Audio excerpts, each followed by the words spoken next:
Hello, Taurus, Sun, Moon Rising, and Venus Signs. Kamusta kayo? Sana po'y nasa mabuti kayong kalagayan. Welcome back po sa Star Tarot.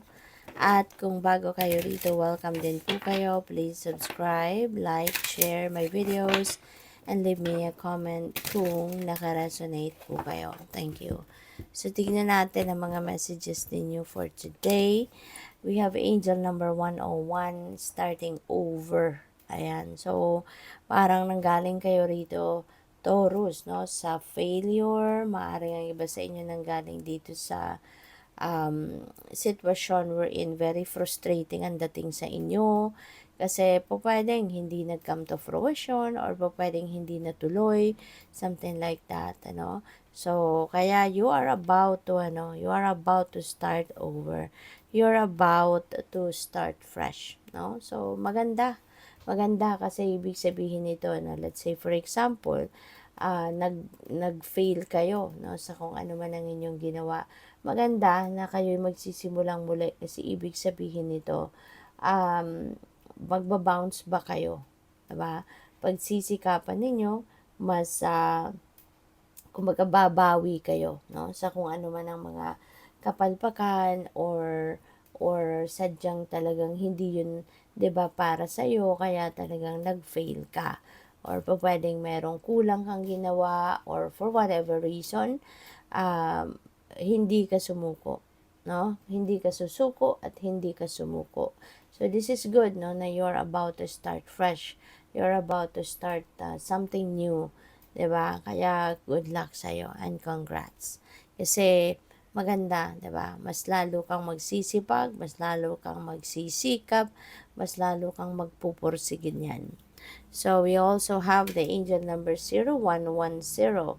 Ayan, so go after what you want. Ayan, kung ano yung gusto mong mangyari, seize the moment.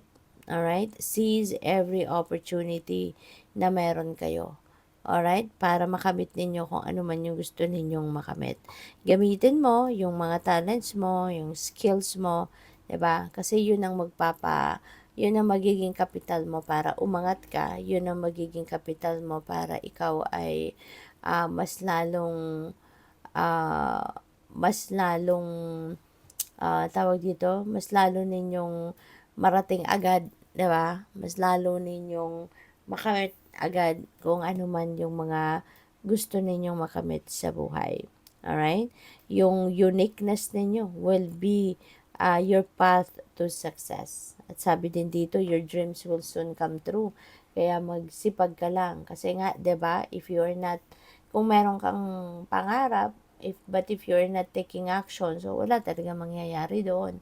Pero pag meron kang pangarap and you're taking action para ma-achieve mo yon, ay talagang ma-achieve mo yon, ano? Kaya feeling ko dito, that is what you're going to do, diba? You're going to seize every moment na meron ka at gagamitin mo yung talents and skills and spiritual gifts mo na meron ka para na mapagtagumpayan mo to. And definitely you will, no? You will succeed. So we have angel number 0808. So ayan. So this is a time ano that you are going to enter a period of expansion. So ibig sabihin dito, papunta ka na sa pag-asenso. Papunta ka sa pag-achieve, no, ng siguro karugtong yan dito, 'di ba? Kasi you are going to start taking action towards realization of your dreams, and maaari na yung pinapangarap mo dito is pwedeng magkaroon kayo ng na kalagayan, sitwasyon sa pera. Maybe you are dreaming of experiencing abundance and prosperity, at sa sipag at tiyaga ninyo, yan ay makakamit ninyo. Kaya sige lang, continue on with what you are doing, continue on with kung ano man ang kailangan ninyong gawin para ma-achieve ninyo yung pangarap ninyo. Alright? So, sabi dito, magkakaroon kayo ng karagdagang kayamanan talaga. Mayroong paparating na nakaperahan at magiging maswerte kayo. 'Di ba? sa ngayon. Magiging maganda, maswerte ang mga resulta ng inyong mga gagawin. And isa sa mga magiging epekto nito, magandang epekto ng mga gagawin ninyo is yung finances ninyo will definitely improve, no? Will miraculously improve. So talagang magkakaroon ka rito ng parang breakthrough, financial breakthrough. Okay? So good luck sa'yo. So, what else? So, by the way, maraming salamat for subscribing, ano? And if you haven't subscribed yet, subscribe na po kayo. And also, maraming salamat din for not skipping the ads kasi malaking bagay po yan sa akin. Kung gusto po ninyo na mag-join sa membership, just click the join button po sa baba ng video. Thank you. You're very close to achieving your goal. Ayan. So, you know what? Talagang siguro, hindi lang sa ngayon kayo mag-e-effort, but maybe you've been doing that already for quite some time na. Kaya, very close ka na, no, dito sa pag-achieve ng mga goal mo.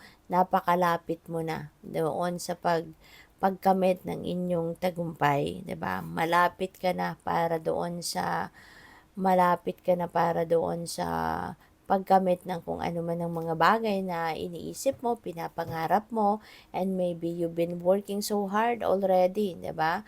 Maaari yung mga ginagawa mo is naka-align talaga dito sa goal mo. Kaya naman magkakaroon ito ng magandang resulta na.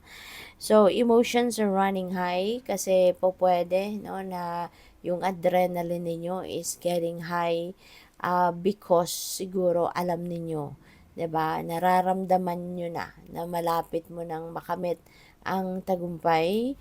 Nararamdaman mo na siguro na napakalapit mo na. Maybe ramdam mo na within your reach na, kumbaga, ang success na pinagtatrabahuan mo. Kaya you will be feeling super excited na. So, hold your vision, okay? Hold your vision because siguro kung ano man ang mga pinapangarap mo is about to come to fruition na.